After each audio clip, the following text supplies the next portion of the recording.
How how many people went for that job? Well, there were 13,000 initial applicants, although I believe a number of them didn't really fulfil the initial criteria, which was to be the right age, between 21 and 40 years old, to have a degree in some sort of science, technology, medicine, engineering, that kind of thing. We had to be physically fit and to speak at least one foreign language, because all of our training was going to be done in Russian. And although we didn't have to know Russian to start with, it was at least useful to have proved that you can already learn languages fairly easily. And what was the how many did it get cut down to? What was the shortlist? They gradually whittled us down. I mean, they chose 150 people to go to the first medicals and psychological tests. And then we just had more medicals and more psychologicals, and we gradually sort of got to become a smaller and smaller group. At the end, there were 4 of us who went off to Russia, and the Russian doctors checked us over and did all their final examinations in Moscow. And then we all trooped back to London again after a couple of weeks. 2 of us were chosen to actually do the training, one of whom would actually fly, and one would remain on the ground as a backup. And you say psychological tests. That sounds ominous. How did they test your psyche? Well, it's very interesting, because if you think about how you generally test somebody's personality, you always try and compare it against some sort of norm, if you like, or a standard for that particular job or that particular group of people. And yet there had never been a British astronaut before. So, okay, you could compare us against American astronauts or Russian cosmonauts. But because their cultures are so different, it didn't really make any sense to do that. You just can't make a reasonable comparison. So in the end, they decided well, I think they really was just trying to check out that we were as normal, if you like, whatever that means, as normal as we could be, while the Russians knew that we had to be very fitting in with a team. So what they didn't want was really sort of rugged individualists, right stuff kind of people. And yet, on the other hand, you do need people who are capable of making a decision when necessary on their own. So it was very much a compromise. But I really think in the end they just wanted to make sure that we were stable kind of people. Was your background, which I don't know much about, was your background part of? Did they take your background, education, and your job as something that could affect your choice, their choice, or did they just take you face value, ready to train you? They very much wanted a background of practical science, because we were not only going to have to operate controls but also to do experiments in space.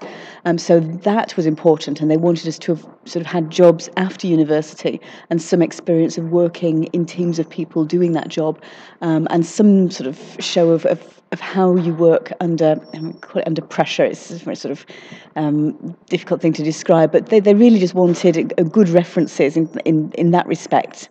But really, so much was down to the medicals and the psychological tests, and knowing that if you take somebody with a stable-ish personality and somebody who's reasonably healthy, in 18 months you're going to be able to train them up to whatever it is they need to do. What job did you do before becoming a cosmonaut? Well, I did chemistry at university and then had a couple of jobs. My first was in the electronics industry with GEC, making cathode ray tubes.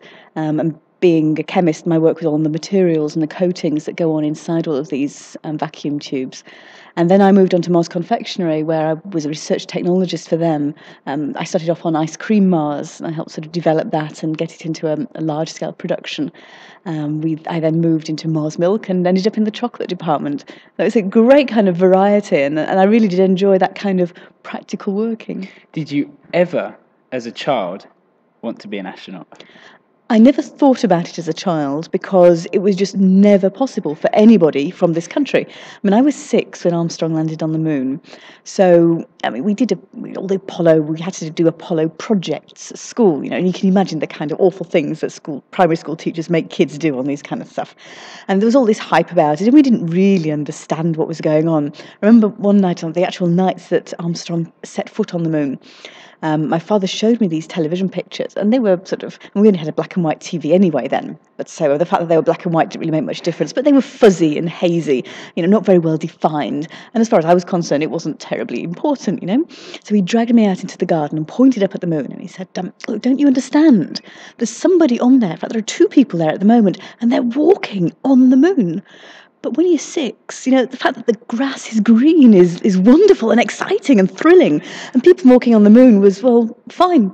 And I was just not impressed. So although it's always been part of my life, nobody from Britain ever did it. And I never expected that I would even have the chance. Now, you've actually gone into space, which we'll come to in a minute. But what about all these theories that man never actually stepped on the moon? What do you think about that? Is it all a big conspiracy? And this is from someone who, I take you have gone into space. Or was it all a dream? Yes. No, I really believe people went to the moon. I've met astronauts, and it's quite technically feasible, and there's no reason why we should be lied to in that respect. I know there's a great race, and it was very much capitalism versus the bad commies, and that's how it was set out, really. We, the Americans, will get to the moon before those nasty Russians. The Russians were desperate to get there first. In fact, Alexei Leonov, the guy who did the first spacewalk, he was desperately hoping that he would be the first person ever to set foot on the moon. So it disappointed them, but they believe it strongly, so I'm sure it was true. Why didn't the Russians go to the moon after the Americans? Well, very much it was a race, and once the Americans had got there and discovered that it was not going to be perhaps as exciting in terms of the science that we could learn from people getting there as it was originally thought of. The Russians really, they were already anyway 3 years behind at least. And it was just that they lost the race, and they decided to concentrate on other aspects of space. They'd sent unmanned probes to the moon, and so they gained a lot of scientific information in that way. It was just not worth fighting for anymore once they'd lost the race. Let's return to you now. You're the most important person here. The actual mission. You must have stories beyond belief about the whole. Let's start off with the training. There was a program on television last night, Astronauts, and I'm afraid I didn't see it. I was working last night. Not to worry. And it started off all about the training. Can you just go through about some incidents or some training stories that you had? You spent 18 months training. Yeah, so 18 months training. The first 3 months was spent doing physical training and just learning Russian, because all of it was obviously done in the Russian language. We started off on very sort of theoretical work, learning about astronavigation, the theory behind space flight. The Russians were very good at that, building up a good background. I'd done chemistry. Tim Mace, who was training with me, he'd done aeronautical engineering. So he was much more sort of up to date with the actual aeronautics of things, and yet it was me who was more up to date with the kind of experiments that can be done in space, and all of that had to be learned.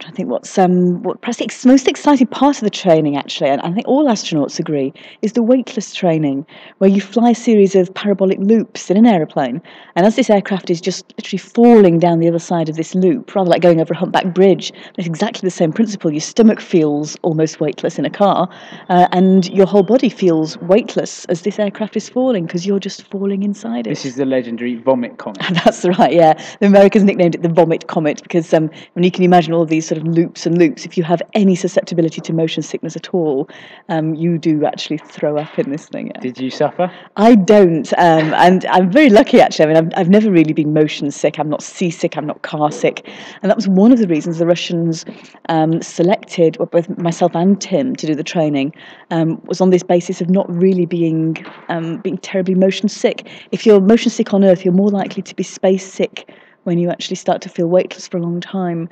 And the Russians work on this mechanism and try and choose people who are not going to be sick if they can avoid it. Did they put you in any of those centrifuge spinny things? The centrifuge is there as a way of determining how your body is going to cope with increased G-forces. So we would spin round and round in this ball around a room, which increased the G-forces to 3, 4, and 5G in the chest to back direction, and up to 8G in the other one around. 8G in the chest to back direction, and 5G in your head to foot direction. So you're really just learning how to strain, and especially in the head to foot, it's, of course, you can imagine it's sort of drawing blood away. So you're having to tense your muscles to keep your blood pressure high enough to stop you from blacking out. So it's just like being crushed in all directions. It's in one direction really. You're being, if you can imagine, it's as though you're being forced into your seat. You just become 5 times heavier. You can imagine sitting down in a seat. Everything is heavier. Your blood is heavier inside your body, so your blood tends to sink towards your feet more. And it's that in itself is not too difficult to cope with, although it's tiring to keep tensing your muscles like that. In the chest to back direction, 8G is quite difficult because your rib cage is 8 times heavier, so it's being forced on top of your lungs. So you're actually forced breathing, and that's not quite so pleasant. But again, they're really just checking out that you could do this if there was such an emergency where those really high G loads did happen. And when did they decide who to have, you or the other chap? Was that early on or near the time of launch? Sadly, it was quite late on. It was about 3 months before the launch, so after 15 months of training, that they decided I would be prime and Tim would be backup. And it was really all, the Russians would have preferred it to have happened much earlier, but there was so much unknown about whether the mission would actually happen or not. It was a commercial mission, and the British people who were organising the management of it all hadn't gained as much sponsorship as they should have done, and for a long time the whole thing was in jeopardy, and we didn't know from one week to the next whether we were going back to Britain, and sort of trying to find a job, or whether we were going to be carrying on doing our training. So really all of those decisions were put off until the very, very last minute. You say it's a commercial mission. Is that why there was a British person? The Russians, or the Soviets as they were then, this was back in 1989, had approached a number of different countries, Japan and a number of Western countries as well, asking if they would like to spend money, basically pay the Soviet Space Agency to send one of their own people into space. And the British government was approached, and the reply from the government was that we've now given up funding manned spaceflight. It's very, very expensive, and it's a very long-term investment. We're in the middle of a recession. Thank you very much. We want to sort of invest in our very short-term future, and that still exists at the moment. However, it was in Margaret Thatcher, and she said, I won't want to stand in anybody's way if you want to approach a private enterprise to set up something. So a company was set up to organise it, and the Anglo-Soviet space mission was born. The idea was that companies would sponsor the mission, and 2 people would be selected from Britain, 2 British people would be selected to go and do the training, one of whom would eventually fly. How much money did the sponsors have to raise?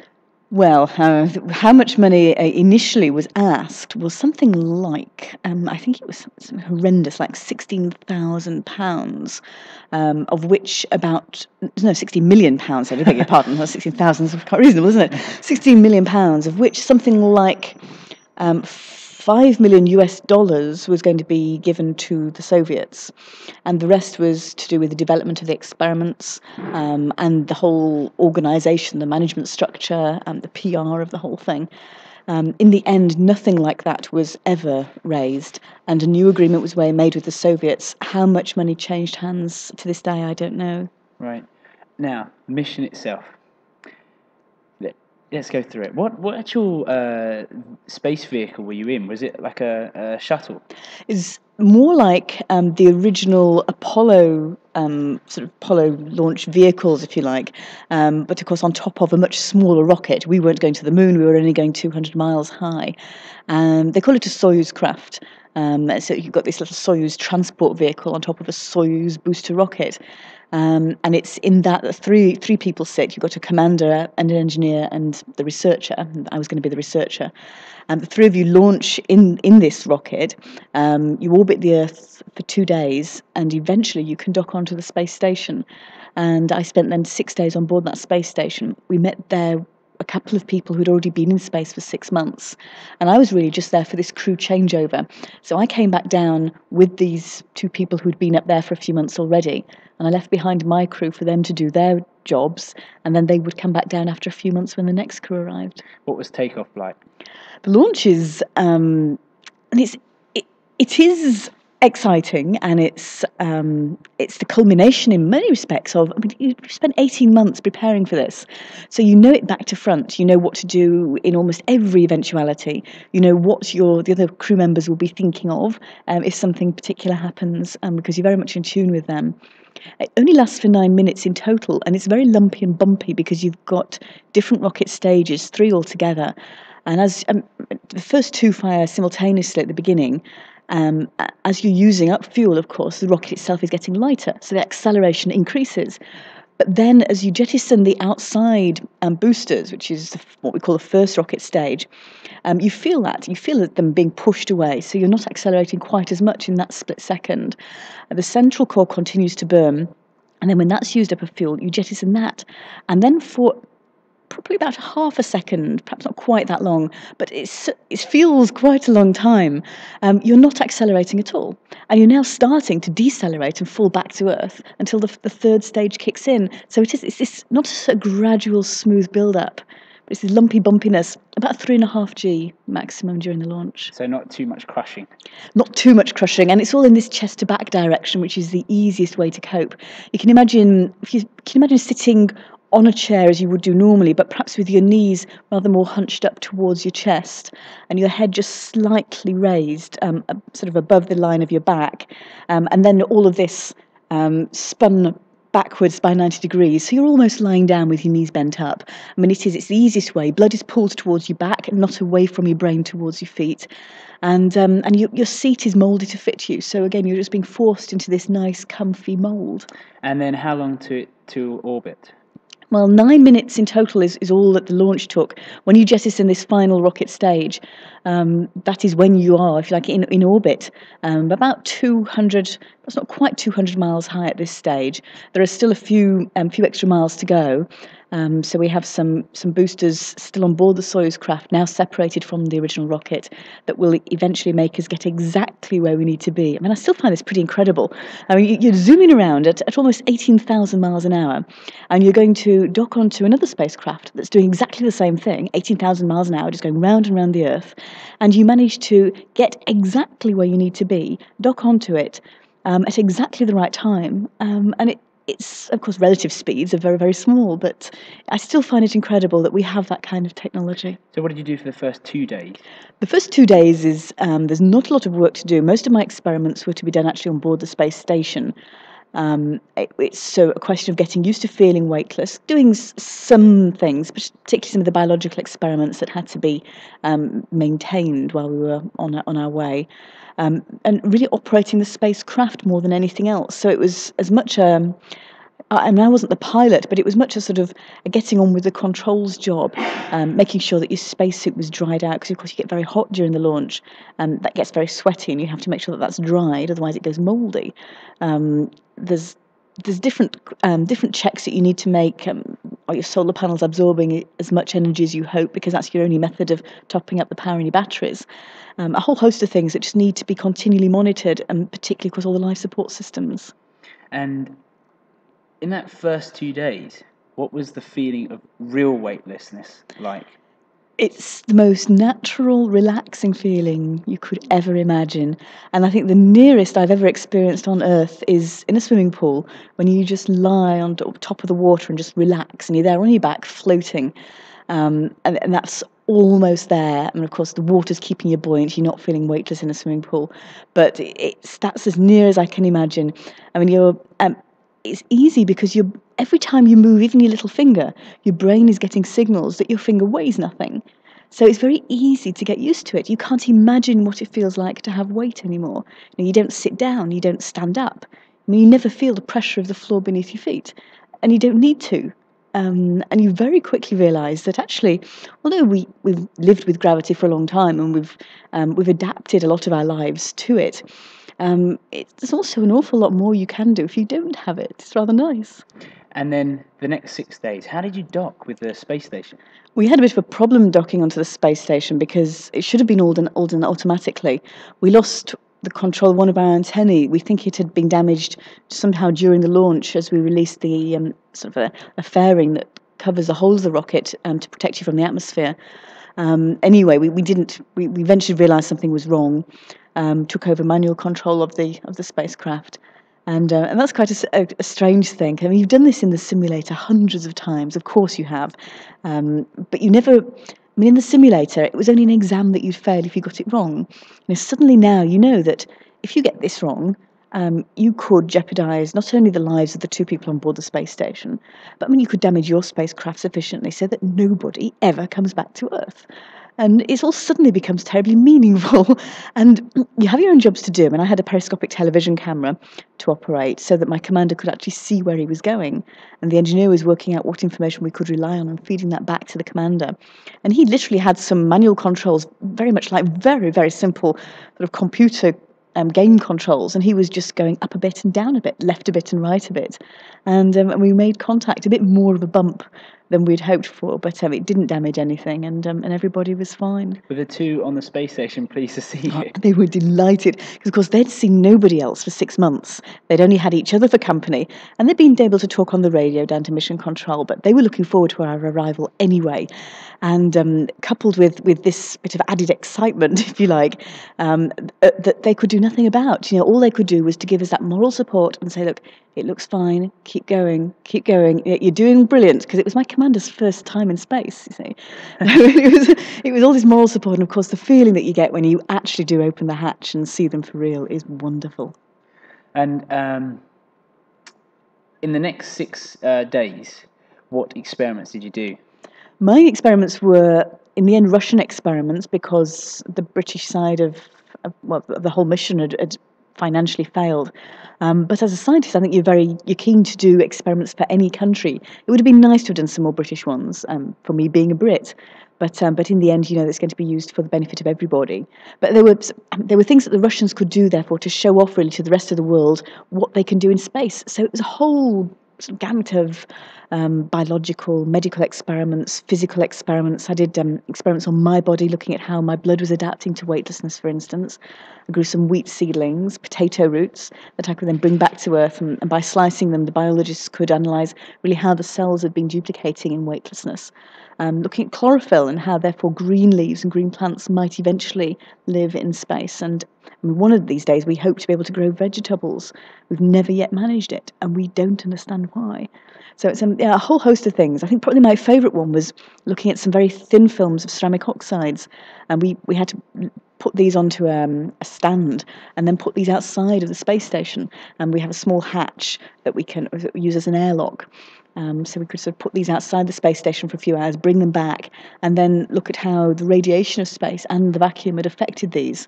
And that was with a view to future high-temperature superconductors as well as spacecraft exteriors. Is there any time in your... Was it 8 days, or did you have another day getting down? It was 8 days altogether. And was there any time when you thought... Well, I don't know, not so much, oh no, this is the end, but any sort of, times where you thought, well, I'm a bit nervous, overly nervous? I don't think I ever felt nervous. The doctor said that during the docking, because of the problem that we had, my heart rate went up to 150 beats a minute. And typically when you're feeling weightless, it's down to about 50. So, increased threefold. So I must have been, I knew there was some sort of a problem, obviously. But you're never really scared. And I think it's just because your training's very good, you're scared of the unknown. And if the training has been so good, you really feel as though there's just no unknown left. And of course you contemplate catastrophes. I knew full well that Challenger could happen all over again to us. But I also know full well that crossing Piccadilly Circus on Saturday afternoon is probably more risky than launching into space. We haven't had enough manned space launches really to get a good statistical knowledge on what's happening there. So very much you know it's a risk, but a risk you're prepared to take. How did you cope with small spaces and the fact that how long was a day in space? A day is still 24 hours. You work to mission control time. So our watches were always set to Moscow time, wherever we were. But no, small spaces are not really a problem. The space station itself is enormous. So that itself isn't even an issue. The spacecraft that we used to get there, the Soyuz transport vehicle, was reasonably small. Sort of the back of a medium-sized car is probably the best way to describe the positions or the module that you sit for the launch and the landing. And then we have another slightly smaller space that we can go to after the launch, where we spend most of our time. It was just enough room for perhaps one of us to stretch out at any one instant. But no, I didn't mind that. I don't think I'm generally worried about small spaces, but even for a couple of days with two other people, you're very close to them, and you don't really want to be much further away. Did you sort of form like a family unit with the three of you? You do. It becomes a very nice relationship. I mean, obviously, I knew them well before we ever went there. I knew their families, and they'd been round to my place. It's the whole community actually in the training place, a small village called Star City. Only about 4,500 people who live there, and it is a nice little community in its own right. But no, you do get to know them very well, of course you do, and they ultimately became my best friends. Coming back down to Earth, how did that all happen? Coming back takes 45 minutes, really. We spend a few hours, first of all, making sure that we're in the right orbit and the right distance away from the space station. I'm very sad, of course, to leave my then best friends behind when I came back to Earth. But no, as soon as you fire retro rockets, we did that over South America. That slows you down so that you're coming back through the atmosphere. Then the atmosphere itself slows you down, and now you've got a deceleration of about 4.5 G. So the landing for the Russians is actually physically harder than the launch. But that doesn't last for very long. You've got then parachutes when the air gets thick enough, drogue chutes, and then increasingly large parachutes that open just to slow you down. If the largest one opens to start with, it just gets ripped to pieces. And eventually, about 1.5 meters above the ground, you've got retro rockets to soften the landing a bit. And 45 minutes, you make contact with the ground. It was very windy on our landing, though, so we tended to be blown along the ground as well, and we tumbled head over heels a few times. It was a ground landing rather than sea. The Russians always land on dry land, well, apart from once by mistake when one spacecraft ended up in the Aral Sea. But no, it's much easier landing on dry land. And land has air pockets. It's much easier to squash the land, and that absorbs some of the energy of that impact. Whereas landing on the surface of water is very, very hard. If you're going to go through the water in a dive, then of course that's much better. You don't dive onto concrete, you dive onto water or through water. But if you just want your spacecraft to end up on top of it, water is a much harder surface. I never realised that. Now, future. What the moment when did you arrive back? When was the whole mission? The mission was in May 1991, and I was pretty much back in Britain then in June of that year. And since then, I know you've been sort of giving lectures, and I mean, are you now a cosmonaut? Is that what's on your passport now? Well, you don't have any sort of jobs on your passports anymore these days. I class myself as a scientist in that I'm not in cosmonaut or astronaut training. I work for myself now, and flying into space has given me this opportunity to really bring science to life for other people in this country. And I think that's something that has been lacking recently. There's a lot going on, though, now, and it's a great thing to be involved in. So anything that can really make people are much more aware of how much science goes on around them all the time, gives people access to information about science. I think one of the saddest things is once you've left full-time education, trying to get information about science is very difficult. You go to a library, pick up a book, but it's all full of jargon and symbols, and you really need some decent explanation as well.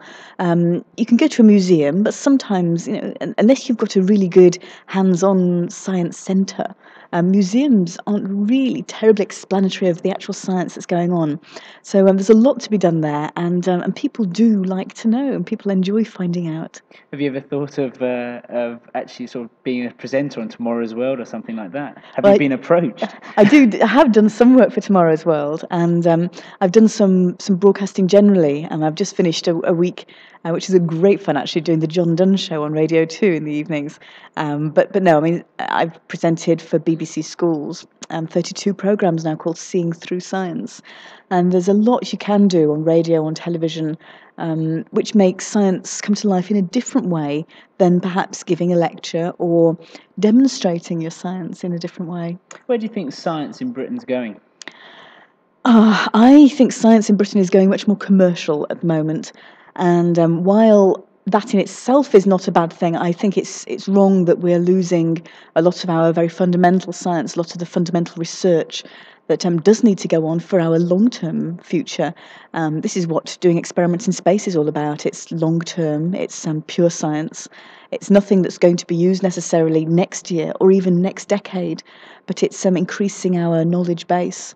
So that I think that if you combine that with some good commercial science, stuff that's going to be needed to be developed into a drug or some agricultural tool, all of that is absolutely vital and useful, but we do need a good combination. Do you think the media should take a greater role in propagating science, taking it out of universities and out of establishments and sort of giving it to people in a way they can understand? I think the media is starting to do that, and we have more science programs on radio and television than we have had for quite a long time.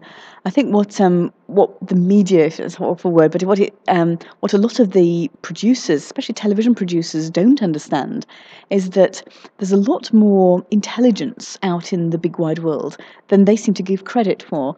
And people can understand if things are explained to them properly, without jargon. We don't need to be talked down to, thank you very much. Just give us the facts and explain it to us in an interesting way. And I think if more scientists took part in television and radio enterprises as presenters, producers, directors, researchers, then that will give science a much better basis. You think British, I mean, especially young adults, do you think they want science? They're not. They would see. The impression I get is controllers give what people want, and in the end, they don't give us what some of us do want. I mean, do you think young adults would actually, are yearning for science? I think controllers give what they think people want, and that is actually quite significantly different from what I believe people do want. I believe that people across the board, from children, young adults, right through to retired people, want to know more about the world around them. There's all sorts of debates going on at the moment. And what about phthalates in our food? What about BSE? Can it cause disease in humans? We would like to know more of the background, not just to be told by either some scientist or some government body that, oh, don't worry, people. You don't need to worry about that at all. It's all quite within the normal limits. We just want to know a little bit more to understand what's going on. And we're very able to do that. And I think if you want to take part in a good debate, should that factory down the road be doing what it's doing? Well, probably it should, but it's worrying if we don't understand it. So yes, be a bit more open and let us find out. And I think importantly, don't just put science away into some sort of corner, into a science page on a newspaper, for instance. Let's make it part of everyday life. Let's discuss it like we discuss the politics that may or may not come on the front page, depending on how important an issue it is. Well, science should be the same. Do you think there's bias? I mean, because sometimes you read reports in certain daily papers, evil scientists set to do this or that, something else, and you get the impression that, well, there's a wee bit of bias here. I mean, sometimes journalists can convince people quite well that perhaps people in the establishments are creating the monster. Well, scary stories make great headlines and sell newspapers. And there has been a number of examples in the past where journalists have used that purely to get a good story, and they've not actually told the truth, whatever that is. I mean, I can argue about that for weeks, but they've not actually given the right picture and a good-sided, sort of a well-balanced picture. And that goes for all sorts of television programs as well. I think it's very important that, I say that if more scientists do start to work in the news media generally, we will get a much better picture. And I think it's only right that we're allowed to have that. Wonderful. Just finally, is there a second mission? Are you going to be going back? I'd love to go back. It's very unlikely. Commercially, my mission failed. I mean, we didn't get the sponsorship that was necessary. And so to put the second person from Britain into space on a similar basis commercially doesn't really look like it's going to be a goer. It's still very expensive. And typically, it's governments that pay for people to fly into space. However, it is getting cheaper.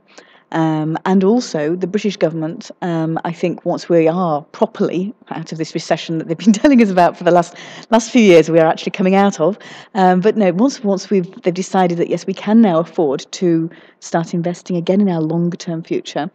I very much hope that that's when we'll invest more in pure science, and people in space is part of that. So perhaps there will be a government mission, but as I say, it's coming cheaper anyway, and it's probably just as likely that a commercial organisation that needs to do some sort of research in space will pay for its own member to go into space and do that research for them. Will they ever go back to the moon? The moon's an interesting one. I think they may well do that as a way of just making sure that the technology is right to go on elsewhere. Mars is a place where really people are aiming at much more now. But I think keeping people in space for longer and having larger spacecraft up there. I mean, the Russians have proved they've had a spacecraft up there for over 10 years, a space station just doing experiments. It's a laboratory in space. I think really the next stage is having, apart from a laboratory, let's have a factory as well. Making things you can't make on Earth, bring them back, use them in industry down here. So there's a number of different ways that we can go, say, apart from this very long distance exploration. And you didn't happen to see any green men while you were there? The Russians would have loved me to have seen some sort of alien, I'm sure. I didn't. I didn't dream about anything like that. But it doesn't rule it out, does it? No, and you didn't. I mean, what do you think? I believe there has to be some other intelligent life out in space. I mean, millions of stars. It's very arrogant of anybody on Earth to believe that we are the only intelligent life form. That it only exists on this planet. Whether or not we will ever see it is another matter. Whether or not it would ever want to see us is another question too. Thank you. I've kept you too long. Thank you very much. Thank you.